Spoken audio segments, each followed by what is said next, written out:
चौकठ पर जाना मना है।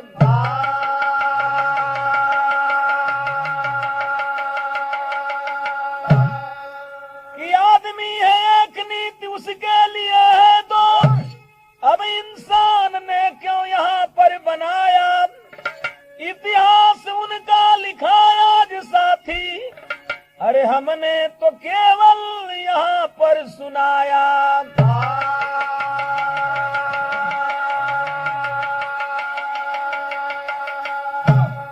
पुराना इतिहास है, शूद्रवर्ण की पैदाइश कहाँ से हुई, यह कोई अपनी मनगढ़ंत बात नहीं, पुराणों की लिखी हुई बात है।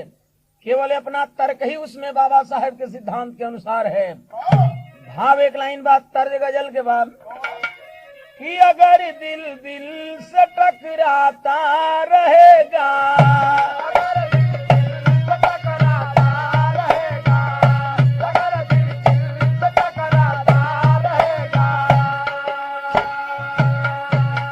कि अगर दिल दिल से टकराता रहेगा, मजा ले लो मजा ले लो, मजा आता रहेगा, मजा ले लो मजा आता रहेगा, मजा ले लो मजा आता रहेगा। लेकिन अगर हम धर्म पढ़ते हैं तो हमारे लिए मिलता क्या है कि धर्म के नाम पर जीरो मिलेगा, धर्म के नाम पर जीरो मिलेगा, धर्म के नाम पर जीरो मिलेगा। कि धर्म के नाम पर जीरो मिलेगा, कर्म करते रहो हीरो मिलेगा, कर्म करते रहो हीरो मिलेगा, कर्म करते रहो हीरो मिलेगा। कहानी की शुरुआत है कि बहुत पहले की बात जब यहाँ जमाना था, वर्ण तीन ब्राह्मण क्षत्रिय वैश्य माना था। बात उस समय की है जब धरती पर शूद्र वर्ण नहीं था, वर्ण केवल तीन थे, ब्राह्मण क्षत्रिय और वैश्य। और उसमें से किस वर्ण को कौन सा अधिकार दिया गया था कि बहुत पहले की बात जब यहाँ जमाना था, वर्ण तीन ब्राह्मण क्षत्रिय वैश्य माना था। ब्राह्मण को दान लेना देना यह अधिकार रहा, मगर क्षत्रिय तो राज्य करने में शुमार रहा। वशिष्ठ आदि गुरु ब्राह्मणों ने माना था, अयोध्या वाले राजाओं में वह दीवाना था। क्षत्रिय को गुरु होना लिखा था नहीं ये कहीं, अरे मगर ये पैदा विश्वामित्र हो गए थे यहीं। साथियों, पहले तीन वर्ण थे, ब्राह्मण क्षत्रिय और वैश्य। ब्राह्मण को अधिकार था दान लेना, दान देना, पढ़ना, गुरु होना, पुरोहित होना, राज्याभिषेक कराना, ये ब्राह्मणों का अधिकार था। और राज्य करना ही केवल क्षत्रियों का अधिकार था। उसी समय पुरोहित का काम किया करते थे वशिष्ठ जी, गुरु के पद पर आसीन थे वशिष्ठ जी। लेकिन क्षत्रिय कुल में पैदा हो गए एक विश्वामित्र जी, और विश्वामित्र जी चाहते थे कि जो कर्म ब्राह्मण करते हैं वह मैं भी करूं। बात यहीं से बढ़ गई। भाव है कवि का, तर्ज वही बात कि काली तेरी चोटी है परिंदा तेरा लालिनी, काली तेरी चोटी है परिंदा तेरा लालिनी, काली तेरी चोटी है परिंदा तेरा लालिनी, कि काली तेरी चोटी है परिंदा तेरा लालिनी, रूप की वो रानी तू परिंदे को संभालनी, रानी तू परिंदे को संभालनी, रूप की वो रानी तू परिंदे को संभालनी। अरे किसी अजनबी पे तेरा आ गया जो दिल होगी बड़ी मुश्किल। किसी अजनबी पे तेरा आ गया जो दिल होगी बड़ी मुश्किल। किसी अजनबी पे तेरा आ गया जो दिल होगी बड़ी मुश्किल। उसी समय में क्षत्रिय कुल में जब विश्वामित्र पैदा हुए, हुआ क्या? अरे छत्री से विश्वामित्र राजा ऋषि भइले। विश्वामित्र राजा ऋषि भइले। विश्वामित्र राजा ऋषि भइले। अरे छत्री से विश्वामित्र राजा ऋषि भइले। अब ब्रह्म पद पाए जब तप जाके कइले। ब्रह्म पद पाए जब तप जाके कइले। ब्रह्म पद पाए जब जाके तप कइले। अरे कैले वशिष्ठ नहीं उनको स्वीकार झटकार करके। कैले वशिष्ठ नहीं उनको स्वीकार झटकार करके। कैले वशिष्ठ नहीं उनको स्वीकार झटकार करके। राज ऋषि पद पाए तपस्या के बल पर, और उन्होंने सोचा कि मैं ब्रह्म ऋषि पद को प्राप्त जरूर करूंगा। आखिर ब्रह्म ऋषि पद भी विश्वामित्र अपनी मेहनत से प्राप्त कर लिए थे, लेकिन यह वशिष्ठ जी को मंजूर नहीं था कि एक क्षत्रिय होकर के और ब्रह्मर्षि पद से अलंकृत हो। आखिर हुआ क्या? कहने लगे वशिष्ठ जी विश्वामित्र के लिए कि दंभी पाखंडी विश्वामित्र मतवाला। पाखंडी विश्वामित्र मतवाला। दंभी पाखंडी विश्वामित्र मतवाला। अरे दंभी पाखंडी विश्वामित्र मतवाला। अब ब्रह्म ऋषि पद नहीं उनसे सहाला। ऋषि पद नहीं उनसे सहाला। ऋषि पद नहीं उनसे सहाला। अरे दोनों जने अपने में बनल शिकार झटकार करके। दोनों जने अपने में बनल शिकार झटकार करके। दोनों जने अपने में बनल शिकार झटकार करके। साथियों, विश्वामित्र की यह उपमान, यह इज्जत विश्वामित्र बर्दाश्त न कर सके। कहने लगे कि ये क्षत्रिय कुल में पैदा हुआ बालक ब्रह्मर्षि नहीं हो सकता। दुनिया मान जाए, हम मानने के लिए तैयार नहीं। आखिर इसी बात को लेकर के दोनों ऋषियों में हमेशा तानातनी चलती रही। कहां कहां तक चलती रही? भाव है कवि का, तरज तो है भाई जवाहिर लाल कि सरकाई लियो। अरे सरकाई ले तकिया जाड़ा लगे। सरकाई ले तकिया जाड़ा लगे। सरकाई ले तकिया जाड़ा लगे। अरे जाड़ा में बलमा प्यारा लगे कि सरकाई ले। सरकाई ले तकिया जाड़ा लगे। सरकाई ले तकिया जाड़ा लगे। सरकाई ले तकिया जाड़ा लगे। भैया भाव है कवि का कि अरे गरमाए गए दोनों कैसे चली। गरमाए गए दोनों कैसे चली। गरमाए गए दोनों कैसे चली। अरे पगला गए दोनों कैसे चली कि गरमाए गए दोनों कैसे चली। गरमाए गए दोनों कैसे चली। गरमाए गए दोनों कैसे चली। अरे पगलाए गए दोनों कैसे चली कि गरमाए गए दोनों कैसे चली। गरमाए गए दोनों कैसे चली। गरमाए गए दोनों कैसे चली। कहने लगे वशिष्ठ जी, अरे छत्री हो या धर्म हटवा कर। छत्री हो या धर्म हटवा कर। छत्री हो या धर्म हटवा कर। अरे छत्री हो या धर्म हटवा कर।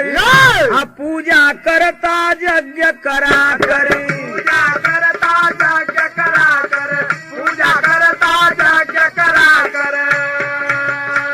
अरे खिसिया गए दोनों कैसे चली कि गरमाए गए दोनों कैसे चली। गरमाए गए दोनों कैसे चली। गरमाए गए दोनों कैसे चली। अरे खिसिया गए दोनों कैसे चली रे। गरमाए गए दोनों कैसे चली। गरमाए गए दोनों कैसे चली। गरमाए गए दोनों कैसे चली। दुख। वशिष्ठ जी सोचे लगलन कि अरे यह तो विश्वामित्र ब्राह्मणों का काम उठा लिया है, यज्ञ करवा रहा है, उपरोहित बन रहा है, यह मैं बर्दाश्त नहीं कर सकता। विश्वामित्र की यह हरकत वशिष्ठ जी कहने लगे, अरे उठी क्रोध दोनों की ज्वाला, क्रोध दोनों की ज्वाला, क्रोध दोनों की ज्वाला। अब उठी क्रोध दोनों की ज्वाला, दोनों की शक्ति विकराला, दोनों की शक्ति विकराला, दोनों की शक्ति विकराला। अरे दिखाए गए दोनों कैसे चली कि गरमाए गए, गरमाए गए दोनों कैसे चली, गरमाए गए दोनों कैसे चली, गरमाए गए दोनों कैसे चली। अरे दिखलाए गए दोनों कैसे चली रे, गरमाए गए, गरमाए गए दोनों कैसे चली, गरमाए गए दोनों कैसे चली, गरमाए गए दोनों कैसे चली। दोनों एक दूसरे को नीचा दिखाने के लिए तुल गए। आखिर आप जानते हैं त्रिशंकु को पहुंचा वशिष्ठ जी के पास और कहा कि वशिष्ठ जी मैं पूरे देह के साथ में स्वर्ग जाना चाहता हूँ। वशिष्ठ ने कहा असंभव असंभव असंभव, यह संभव नहीं है। कहा कि जी ये बनल बड़ा कि हमके भेज ना सकत हुआ, पहुंचा वह फिर वहां से विश्वामित्र के पास। कहा कि वशिष्ठ जी ने तो हमें देह के साथ स्वर्ग में जाने के लिए इनकार कर दिया है, कहा तू हमके स्वर्ग में भेज सकेला। कहलन सुन सुन सुन सुन सुन।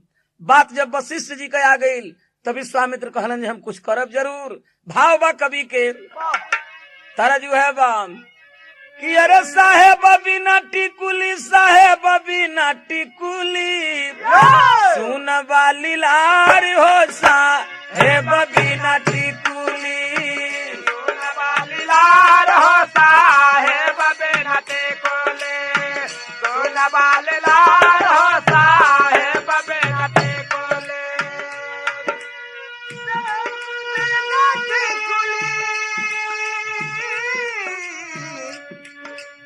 साहेब बिना, साहेब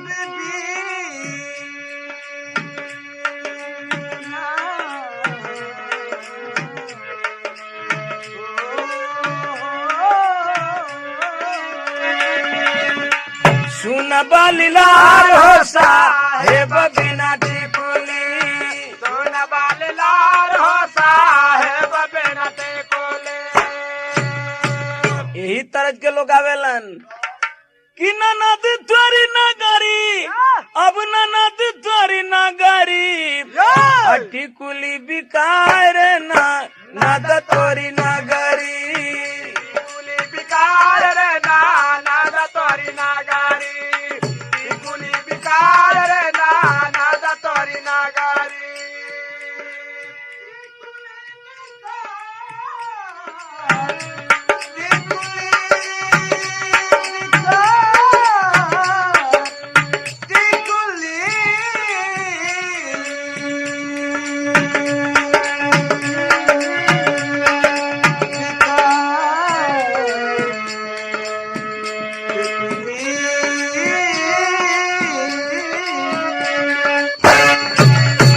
टिकुली बिकार ना नद तोरी नगरी, टिकुली बिकार रे ना नद तोरी नगरी।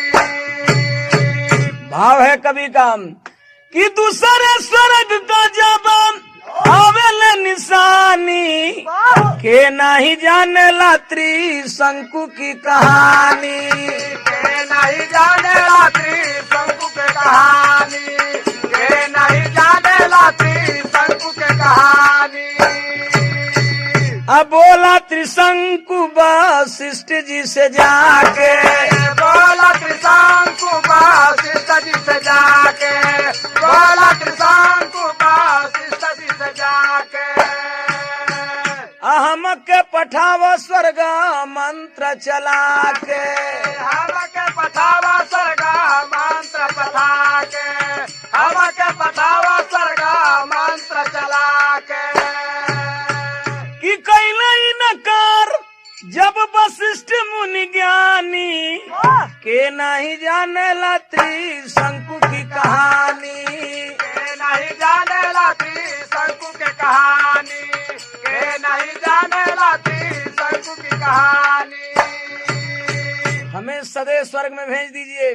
वशिष्ठ कहा, वशिष्ठ कहे ये हमसे नहीं हो सकता। आखिर क्या किया त्रिशंकु कि होई के निराश विश्वामित्र पास आया। होई के निराश विश्वामित्र पास आया, होई के निराश विश्वामित्र पास आया। इच्छा बता के अपनी अर्जी सुनाया। ईशा बता कर अपनी अरज सुनाया, ईशा बता कर अपनी अरज सुनाया। अरे चले विश्वामित्र करे बदे मन मानी, के नहीं जाने ला त्रिशंकु की कहानी। के नहीं जाने लाती शंकु की कहानी, के नहीं जाने लाती शंकु की कहानी। कि चलल विश्वामित्र करे बदे मन मानी, के नहीं जाने ला त्रिशंकु की कहानी। के नहीं जाने लाती शंकु की कहानी, के नहीं जाने लाती शंकु की कहानी। अरे बात बा वशिष्ठ कहता तोहके भेजवाई। बात बा वशिष्ठ कहता तोके भेजवाईब, बात बा वशिष्ठ कहता तोके भेजवाईब। आ तोरे बदे नया एक स्वर्ग बनाईब। तोरे बदे नया एक स्वर्ग बनाईब, तोरे बदे नया एक स्वर्ग बनाईब। अरे जानी ला हमहू कुछ वशिष्ठ निहमानी, के नहीं जाने ला त्रिशंकु की कहानी। के नहीं जाने लाती शंकु की कहानी, के नहीं जाने लाती शंकु की कहानी। के नहीं जाने ला, के नहीं जाने ला, के नहीं जाने ला।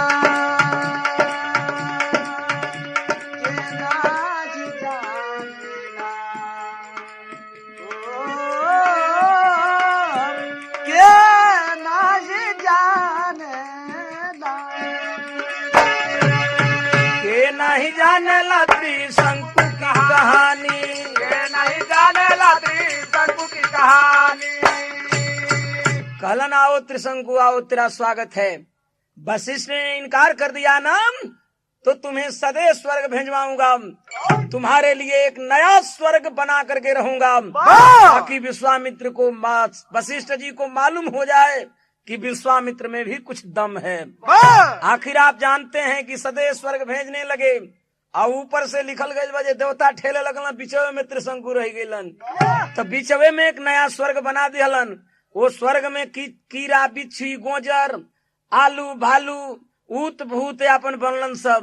आखिर विश्वामित्र ने चाहे अच्छा चाहे खराब स्वर्ग की रचना कर ही दी।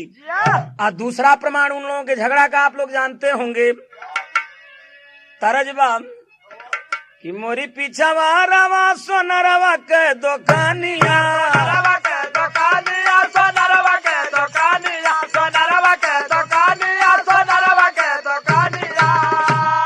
अरे टिकुली बनावेला पितरियन के बड़ा निक लागे गीत कोई लारियन के, बड़ा निक लागे गीत कोई लारियन के, बड़ा निक लागे गीत कोई लारियन के, बड़ा निक लागे गीत।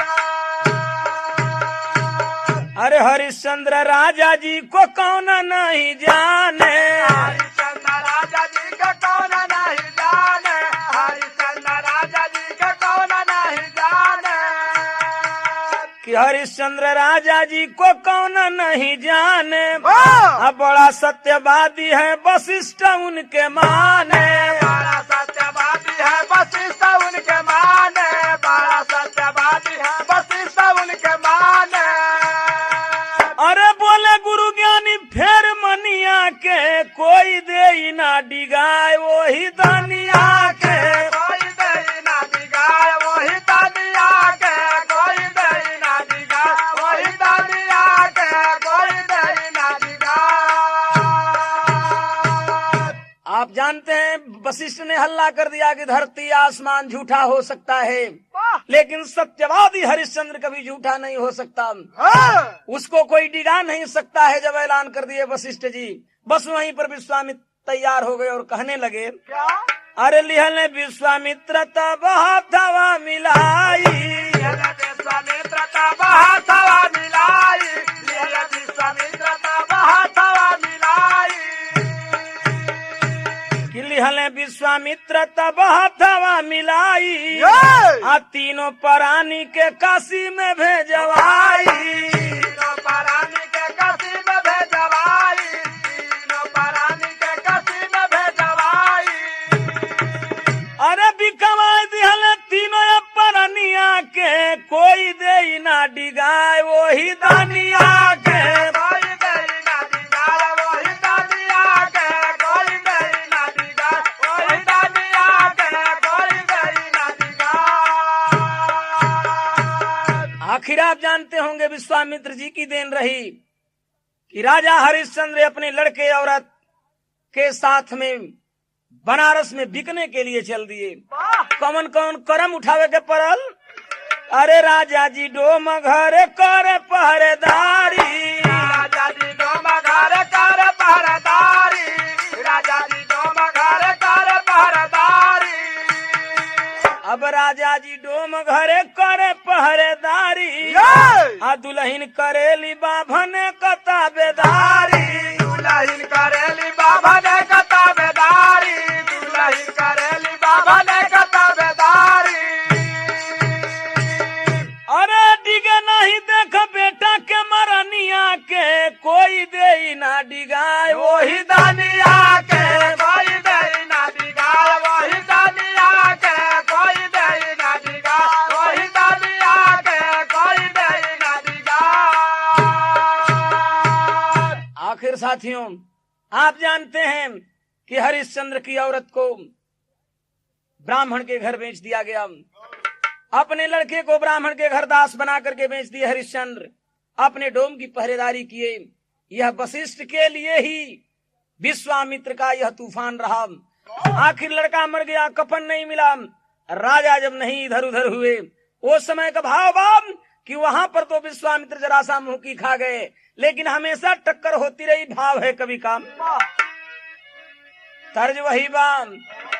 अरे तिरछी नजर का मारा तीर टोपी वाले ने, तिरछी नजर का मारा तीर टोपी वाले ने, तिरछी नजर का मारा तीर टोपी वाले ने। तिरछी नजर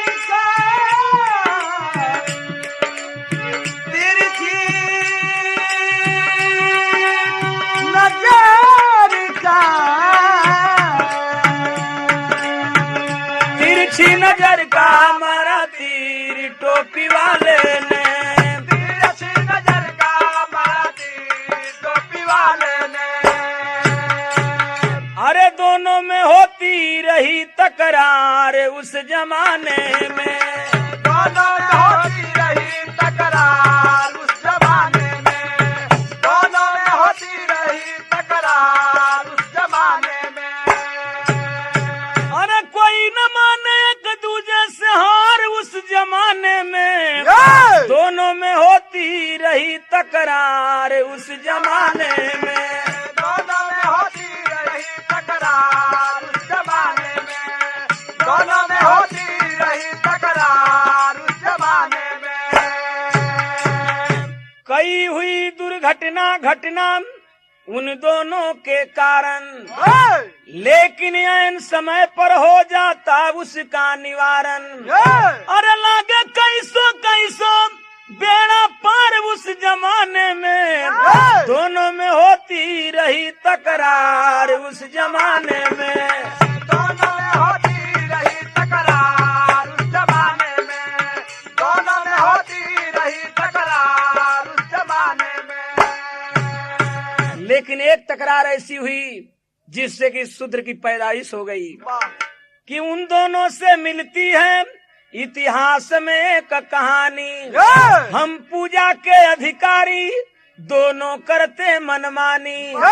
और छत्री बन गए शूद्र चमार उस जमाने में, और दोनों में होती रही तकरार उस जमाने में। दोनों में होती रही तकरार उस जमाने में, दोनों में होती रही तकरार उस जमाने में। और छत्री बन गए शूद्र चमार उस जमाने में, दोनों में होती रही तकरार उस जमाने में। दोनों में होती रही तकरार उस जमाने में, दोनों में होती रही तकरार उस जमाने में। ऐसी तकरार हुई कि उस समय के सूर्यवंशी छत्री आज के शूद्र और चमार हो गए, अछूत हो गए मेरे साथी। कैसे हो गए? भाव है कवि का, तरजु है बाकी हमारी बलम गंवार हमके प्यार दिल बा। हमारा बालमा गवार हमके प्यार दिल बा, हमार बालमा गवार हमके प्यार दिल बा। यही के कहीं कहीं लोग गावेलन की गांजा पिया जनी राजा जी खराब होई बा। गाजा पिया जानी राजा जी खराब होई बा, गाजा पिया जानी राजा जी खराब होई बा।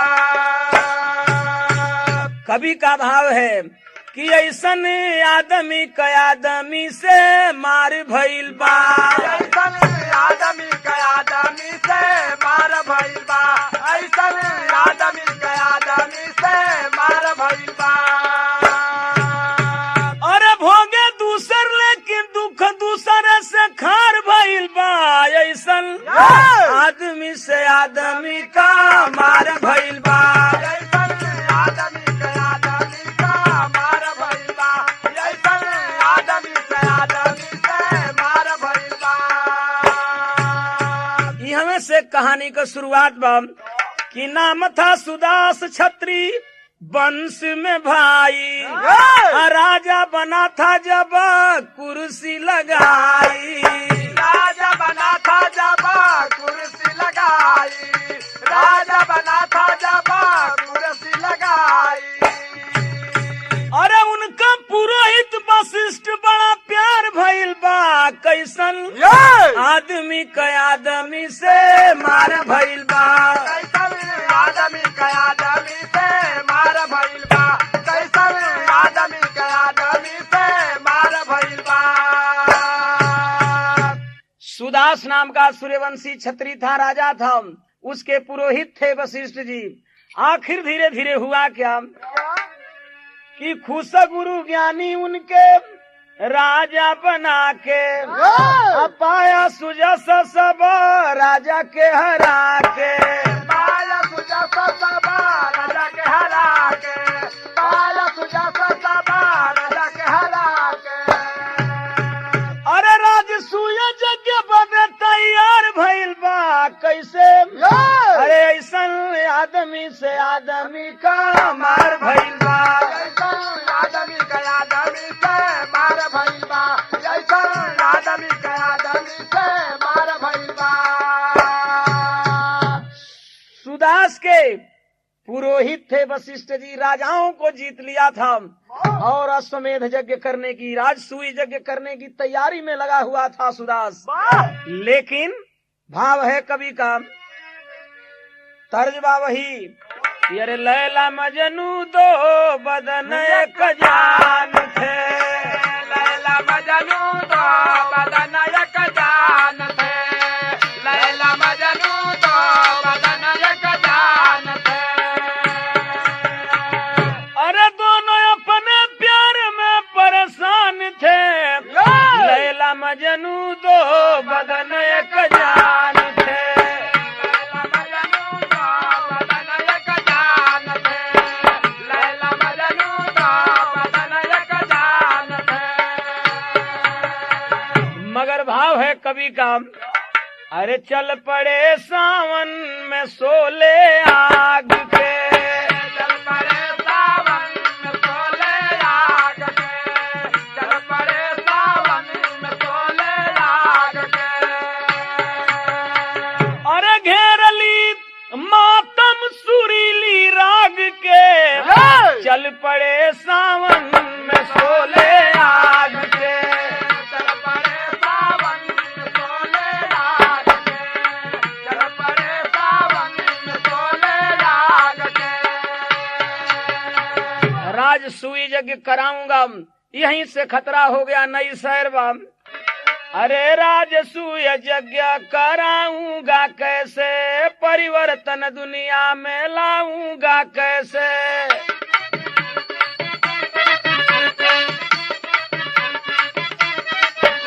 अरे क्षत्रिय है राजा पूजाएगा ब्राह्मण, दान दक्षिणा लेके जाएगा ब्राह्मण।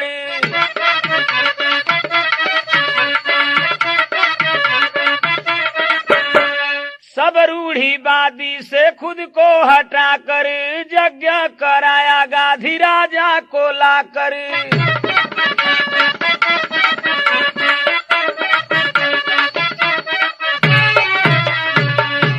अरे डाल दी सोने में हीरा पाग के, चल पड़े सावन में सोले आग के।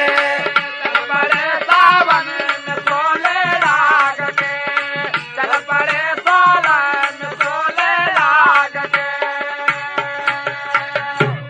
जब राजसूय यज्ञ कराने चला तो उसका दिमाग खुल गया कि यह देखिए राजा है क्षत्रिय, अब पूजा होगा ब्राह्मण का, ये तो मैं नहीं बर्दाश्त कर सकता। आज से मैं परिवर्तन करूंगा, अगर मैं क्षत्रिय राजा हूं तो मेरी राजसूय यज्ञ में पूजा क्षत्रिय का होगा। और उसने विश्वामित्र को बुला करके राजसूय यज्ञ संपन्न करा लिया। आज जब वशिष्ठ जी सुनला जो हो देखा हमार चेलावा आज जातिवाद करे लगल, अपने वर्ण से जो क्षत्रिय के अधिकारे नवाब उसी को ले आकर के राजसूय यज्ञ करवा लिया। तो आने वाले जमाने में तो क्षत्रिय पूजा जाएगा। आखिर वशिष्ठ जी किए क्या? अरे सुन ले वशिष्ठ जब ऐसी हरकत, बोले नहीं आज उसकी बरकत।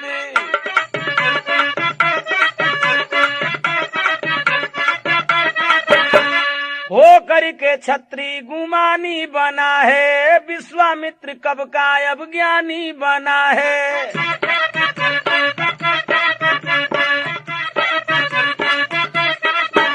अरे ब्राह्मण का काम जब छत्री करेगा, ब्राह्मण क्या धरती पर भूखों मरेगा।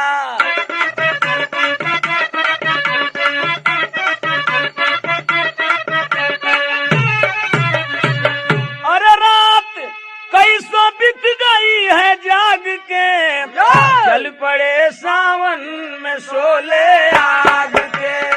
चल पड़े सावन में सोले आग के, चल पड़े सावन में सोले आग के।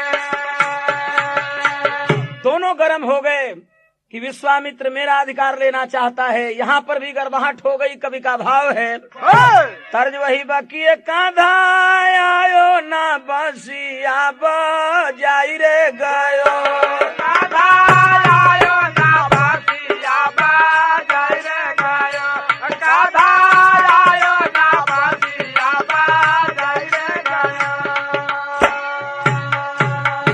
ए भैया लोहा से लोहा टकराई गईल, भैया लोहा से लोहा टकराई गईल। ए भैया लोहा से लोहा टकराई गईल।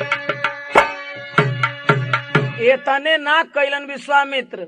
वशिष्ठ की लड़का का नाम सक्त रहल। कहते हैं सुदास से कि वशिष्ठ जी के लड़के सक्त को, वशिष्ठ जी के लड़के का नाम था सक्त। विश्वामित्र कहेगी ऐ सुदास, तेरी राजसूय यज्ञ तभी पूरी होगी जब वशिष्ठ के लड़के सक्त को उठा के आग में फेंक दो, जल जाए। विश्वामित्र कराए क्या कि सक्त को विश्वामित्र मंगवा के, विश्वामित्र मंगवा के, विश्वामित्र मंगवा के।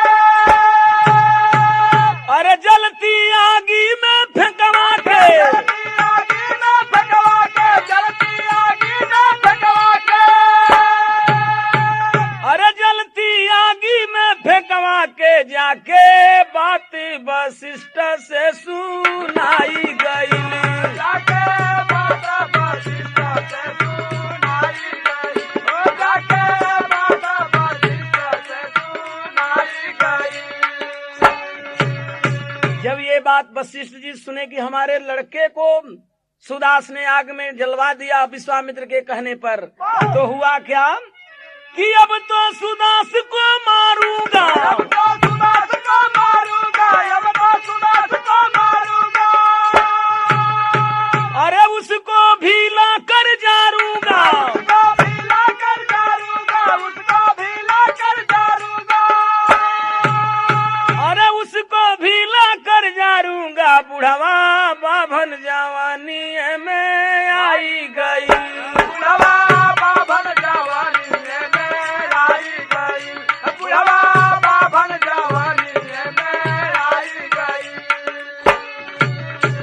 कि अपनी बकुड़ी आज उठा कर, अपनी बकरी आज उठा कर, अपनी बकरी आज उठा कर, अरे बोले वशिष्ठ गरमा के, बोले वशिष्ठ है गरमा के, बोले वशिष्ठ है गरमा के, अरे बोले वशिष्ठ है गरमा के, आके लड़ लो जमाना चल के आई गई, लाके लड़ लो जमाना चल के आई गई, लाके लड़ लो जमाना चल के आई गई। ऐलान कर दिए कि अरे सुदास, अगर है तेरे अंदर हिम्मत तो आज वशिष्ठ ललकार रहा है, चले आओ।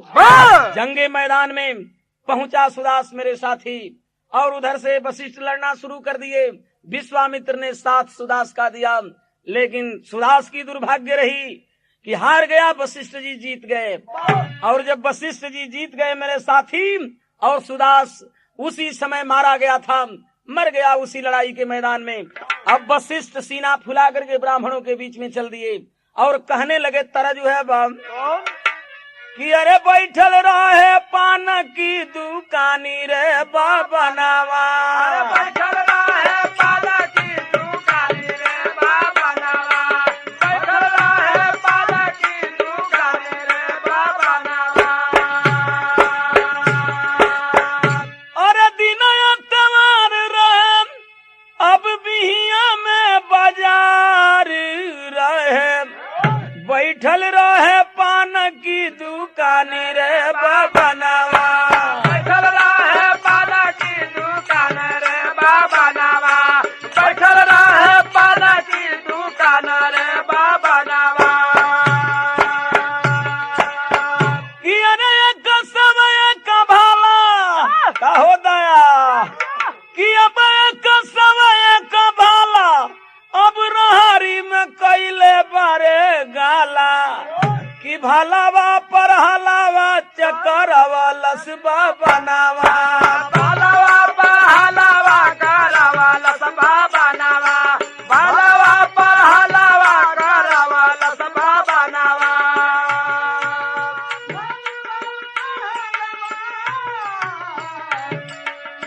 भालवा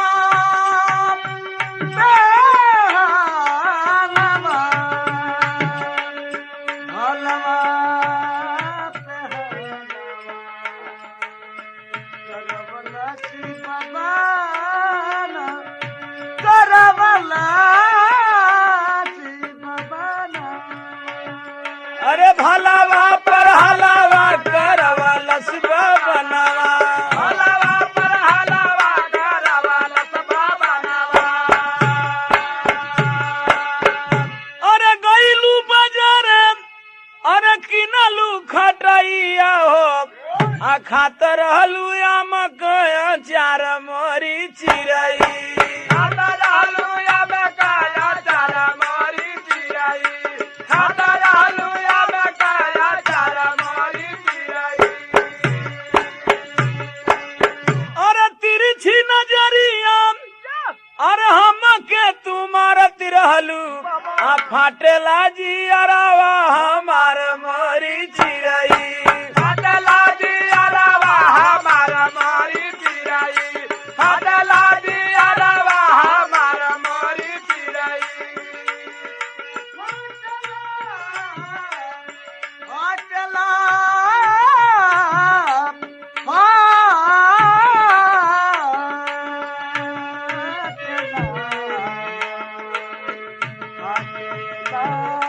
जीजा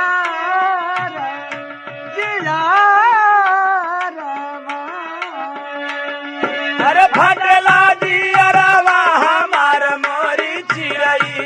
फटला जियरवा हमार मोरी चिरई। आज वशिष्ठ विजयी हो गए थे, पहुंचे ब्राह्मणों के बीच में और कहने लगे कि आए वशिष्ठ बोले अरे बभनन के बिचावा हो। अरे कैलस सुदा सब भनन का दूर गतिया।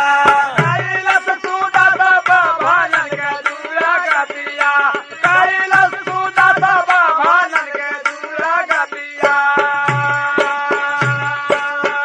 कि छत्री हो के छत्री से जब यज्ञ करावे लगी, अरे ऐसे बाबड़ा की कवन अब विपतिया। ऐसे बाबड़ा की कवन अब विपतिया। ऐसे बाबड़ा की कवन अब विपतिया। अरे कोई काम ब्राह्मण नहीं करी सुदास के खानदान के अब, अरे जाई सुधर पगल आइल उनकर मतिया।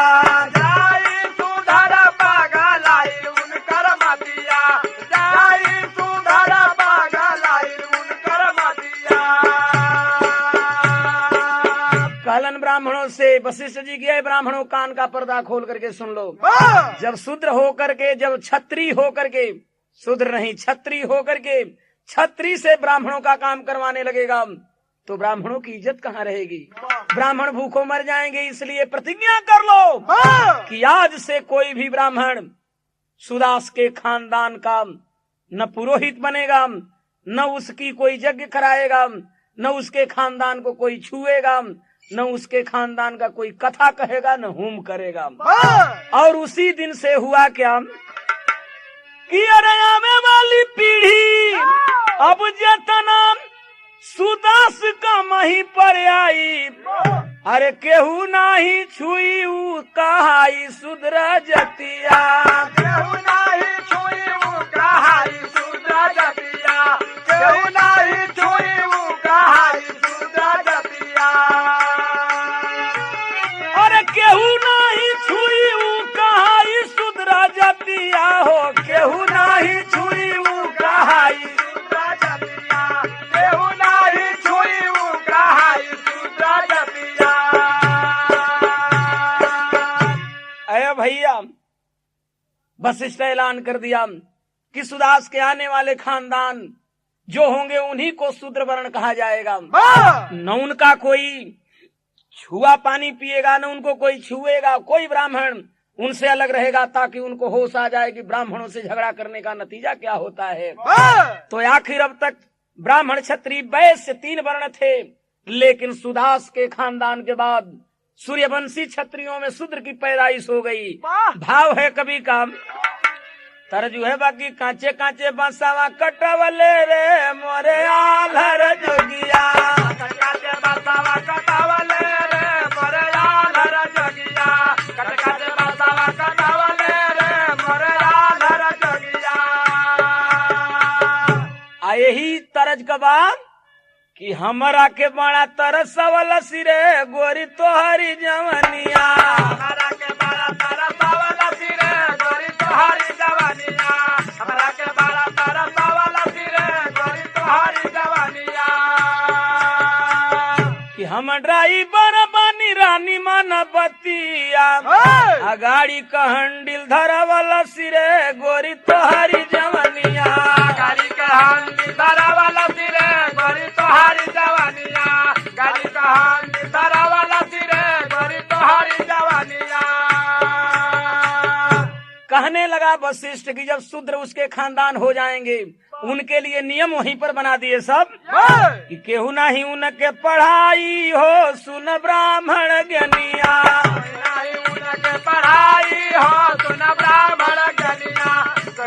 उनके पढ़ाई हो सुन ब्राह्मण ज्ञानिया। शिक्षा बिना सब बनी है गंवार हो। शिक्षा बिना सब बनी है गंवार हो। शिक्षा बिना सब बनी है गंवार हो। असंपत्ति छीन लिए गद्दार हो, संपत्ति छीन लिए गद्दार हो, संपत्ति छीन लिए गद्दार हो।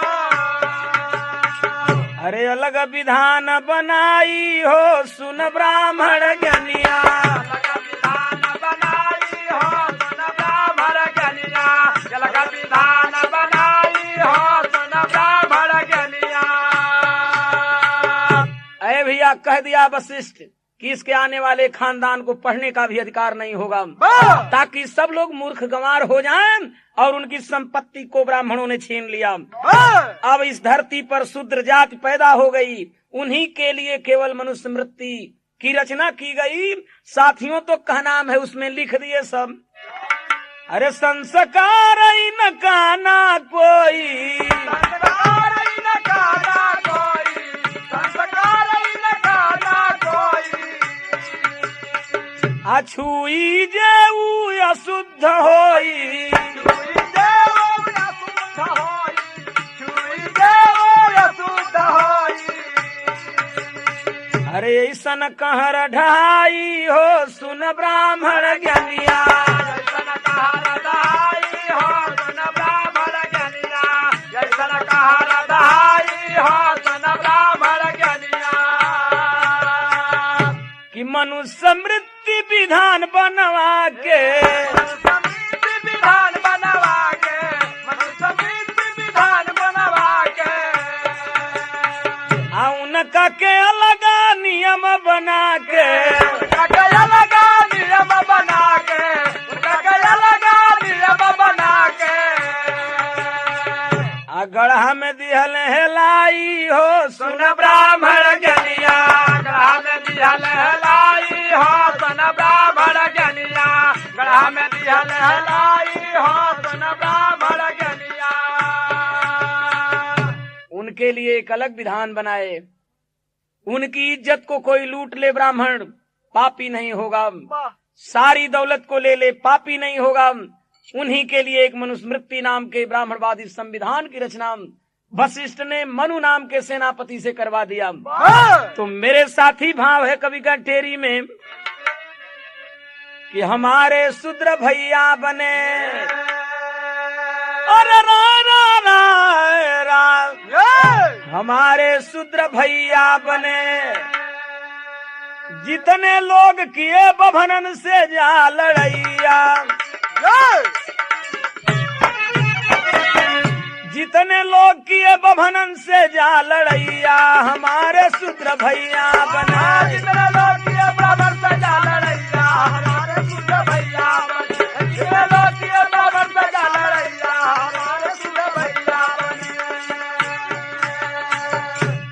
शूद्र की पैदाइश बस इतने ही से हो गई कि अरे छत्री होके जबकि यज्ञ कराई भाई दुनिया में, अब बोला काई हवा हमरे रह जाई भाई दुनिया में, बोला काई हमारा जाई भाई दुनिया में, बोला काई हवा हमरे रह जाई भाई दुनिया में। आ केवल शूद्र खातिर मनुस्मृति बनवा के, आया पवित्र कही के निम्न श्रेणी में गिरा के, पवित्र कह के निम्न श्रेणी में गिरा के, पवित्र कह के निम्न श्रेणी में गिरा के।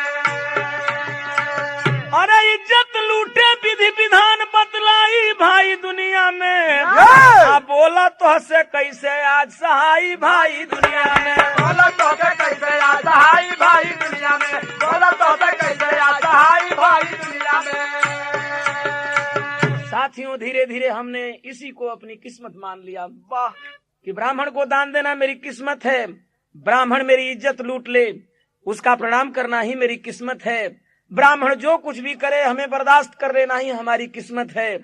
लेकिन धीरे धीरे इस धरती पर 1891 का जमाना आया, 14 अप्रैल का एक सूरज उदय हुआ और धीरे धीरे दुनिया का 6वां विद्वान हुआ, भारत का संविधान बनाया और उसने उस इतिहास को पढ़ करके इस धरती पर अपना एक शूद्र वर्ण के लिए तर्क दिया कि आखिर शूद्र वर्ण कहाँ से हुआ, कौन थे शूद्र, आज जिसे शूद्र कहते हैं वो पहले के क्या हैं, मूल निवासी तो है ये हैं लेकिन क्या हैं, किस वर्ण के हैं।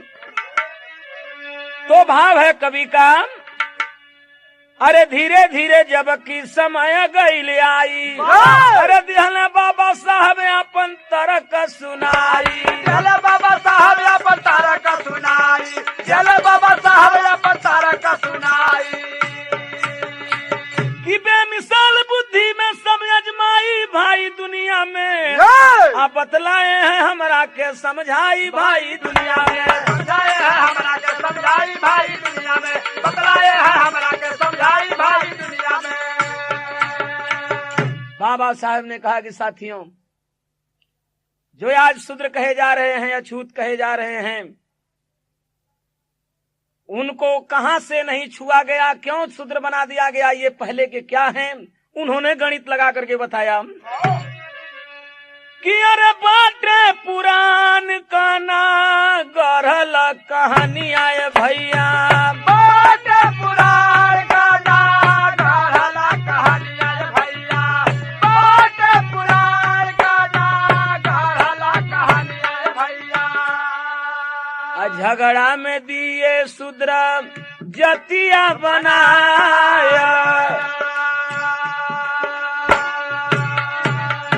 अरे गर नहीं यज्ञ विश्वामित्र जी करवले रहते, गर नहीं यज्ञ विश्वामित्र जी करवले रहते, गर नहीं यज्ञ विश्वामित्र जी करवले रहते। तीन वर्ण धरती पर रहित मोरे भाया, कर के रिसर्च बाबा साहेब बतलाए भैया, कर के रिसर्च बाबा साहेब बतलाए भैया, कर के रिसर्च बाबा साहेब बतलाए भैया। अब 5 पॉइंट दिए सब लोगन के बताया, अशूद्र सूर्य वंशी छतरी पहिले कहूँ भैया, शूद्र सूर्य वंशी छतरी पहिले कहूँ भैया, शूद्र सूर्य वंशी छतरी पहिले कहूँ भैया। अब ब्राह्मण बाद दिहल सौन के शूद्र बनाया, सूर्य वंशी माने ना पुरोहित बाभने के भैया, सूर्य वंशी माने ना पुरोहित बाभने के भैया, सूर्य वंशी माने ना पुरोहित बाभने के भैया। उपनयन संस्कार ब्राह्मण बंद किए जाय, यही बद छतरी से शूद्र होई गईले भैया, यही बद छतरी से शूद्र होई गईले भैया, यही बद छतरी से शूद्र होई गईले भैया। आका कहीं भैया अब नाम कहल अब जाय, इस तरीके से सूर्यवंशी छत्री इस धरती पर शूद्र हो गए, जिसको बाबा साहब ने रिसर्च करके और 85% के लोगों को आगाह किया कि शूद्र की खोज नामक किताब में आपको मिलेगा कि कैसे सूर्यवंशी छत्री आज धरती पर शूद्र हो गए। तो आखिरी लाइन है कि ब्राह्मण बाद खातिर जब विपत्तियां बनी, तब बिचवे में आके शूद्र जतिया बनी, तब बिचवे में आके शूद्र जतिया बनी, तब बिचवे में आके शूद्र जतिया बनी। कि जितने सूर्यवंशी सुदास खानदान के, अरे शूद्र बताए ब्राह्मण जान पहचान के, शूद्र बताए ब्राह्मण ज्ञान पहचान के, शूद्र बताए ब्राह्मण ज्ञान पहचान के। अरे उनका खातिर दूसर दोहरी नीतियां बनी, तब बिचवे में आके शूद्र जतिया बनी, तब बिचवे में आके शूद्र जतिया बनी, तब बिचवे में आके शूद्र जतिया बनी। अरे आज भइले शूद्र अहिर भरे कोहार हो, अनुनिया कुशवाहा बिंद भइले लोहार हो, कि लेकिन न सुधरल वही पागल मतिया बनी, तब बिचवे में आके शूद्र जतिया बनी, तब बिचवे में आके शूद्र जतिया बनी, तब बिचवे और अछूत किसको बनाए कि ये में जे गरीब दक्षिण ओरिया बसाए। अरे हो गई न अछूत ऊंचा मार कहलाए, हो गई छूट ऊंचा भार कहलाए, हो गई छूट ऊंचा भार कहलाए। अरे उनसे नहीं केहू के प्रीतिया बनी, तब बिचवे में आके शूद्र जतिया बनी, तब बिचवे में आके शूद्र जतिया बनी, तब बिचवे में आके शूद्र जतिया बनी। उसी सुदास के खानदान में आगे चलकर कुछ घुमक्कड़ प्रवृत्ति के लोग हुए। उनको रहने के लिए जब जगह नहीं मिली तो ब्राह्मणों ने उनको दक्षिण की तरफ बसाया और उन्हें कहा कि ये चमार हैं, छूने लायक नहीं हैं। तो इस तरीके से शूद्र वर्ण में 6000 जातियों में तोड़ दिए। नहीं तो ये शूद्र पहले के पुराण के अनुसार सूर्यवंशी क्षत्रिय हैं। लेकिन आज सुधार चल रहा है मेरे साथी, जाति तोड़ो समाज जोड़ो आंदोलन के माध्यम से, ताकि हम जितने सूर्यवंशी पहले के हैं आज शूद्र हैं एक जगह हो जाएंगे, फिर से ब्राह्मण यूरेशिया चले जाएंगे। तो भाव है कवि का कि गईले बाबा साहब कांसी राम गईले आई, जाति तोड़ो समाज जोड़ो अब आंदोलन चलाई, कि बहुजन बनाओ ऐसन गीतिया बनी, तब बिचवे में आके शूद्र जतिया बनी, तब बिचवे में आके शूद्र जतिया बनी, तब बिचवे में आके शूद्र जतिया बनी। जाति तोड़ो समाज जोड़ो नामक हम एक फिल्म भी बना रहे हैं हमारा दल, ताकि इस देश में भाईचारा कायम हो और यह शूद्र वर्ण जो है फिर से पवित्र साबित हो मेरे साथी।